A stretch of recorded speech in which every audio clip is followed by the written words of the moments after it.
आपल्या मुलीचं कन्यादान करण्यासाठी भाग्य लागतं असं नेहमी म्हटलं जातं. मात्र गेल्या 5 वर्षात 125हून अधिक मुलींचं कन्यादान करत कोपरगावच्या कोल्हे कुटुंबियांनी अनोखी सामाजिक बांधिलकी जपली आहे.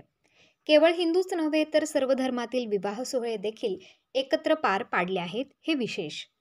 संजीवनी युवा प्रतिष्ठानच्या माध्यमातून सर्वधर्मीय सामुदायिक विवाह सोहळ्याचे हे 5वे वर्ष आहे.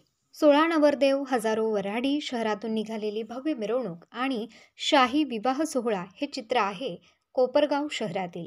कोपरगाव तालुक्यातील संजीवनी युवा प्रतिष्ठानच्या वतीने गेल्या 5 वर्षांपासून सर्वधर्मीय सामुदायिक विवाह सोहळ्याचे आयोजन केले जाते. सर्वधर्मीय साधू संतांच्या उपस्थितीत हा सोहळा पार पडला. या सोहळ्यात सहभागी झालेल्या सर्वांची घरातील लग्नाप्रमाणे व्यवस्था करत सकाळचा नाश्ता, जेवण, भांडी आणि कन्यादान करत शाही लग्न सोहळा रविवारी संध्याकाळी पार पडलाय.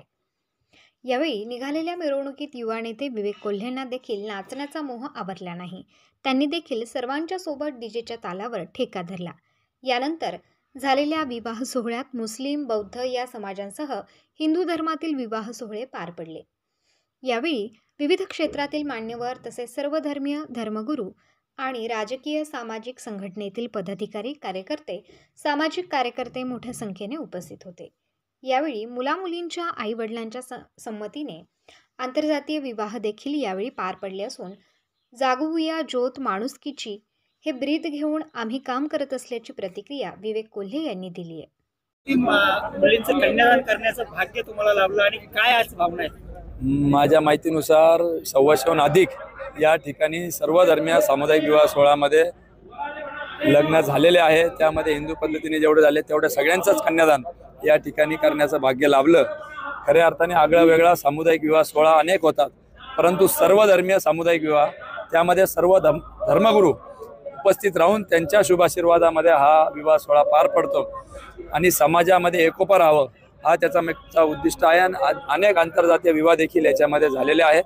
त्याच्यामुळं अनेकांच्या विवाहाला हातभार लावण्याचा भाग्य आमच्या संजीवनी युवा प्रतिष्ठानला मिळालं, हे आमचं भाग्य आम्ही समजतो. निश्चितपणाने जागूया ज्योत माणुसकीचे हे आमचं ब्रीद वाक्य आहे आणि माणसानी माणसाला माणसासारखं बघावं, वागवावं आणि या उद्दिष्टाने त्या ठिकाणी आंतरजातीय विवाह देखील या ठिकाणी होतात.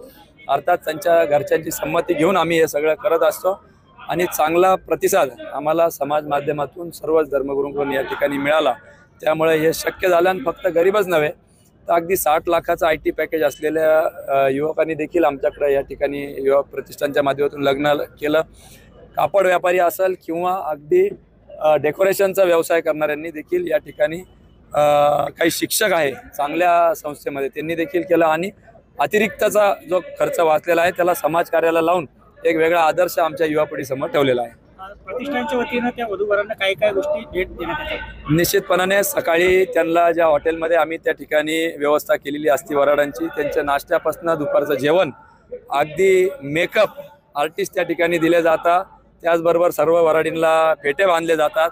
त्याचप्रमाणे कन्यादान करण्यासाठी जे काय वस्तू लागतं, आधी मणिमंगळसूत्र, त्याचबरोबर जोडवे, त्याचबरोबर पैंजण आणि संसार उपयोगी भांडे हे सर्व आम्ही त्या कन्यादानाच्या निमित्ताने त्या ठिकाणी देतो. अगदी काही मागच्या वर्षी आम्ही शिवण मशीन असेल किंवा इतर उत्पन्नाचा स्रोत ज्याच्यातून होऊ शकतं असाही कन्यादानानिमित्त त्या मुलीला आम्ही देत असतो.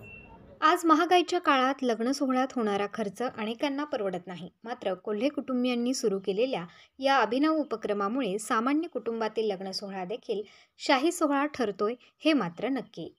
प्रतिनिधी मोबिन खान, माय न्यूज, कोपरगाव.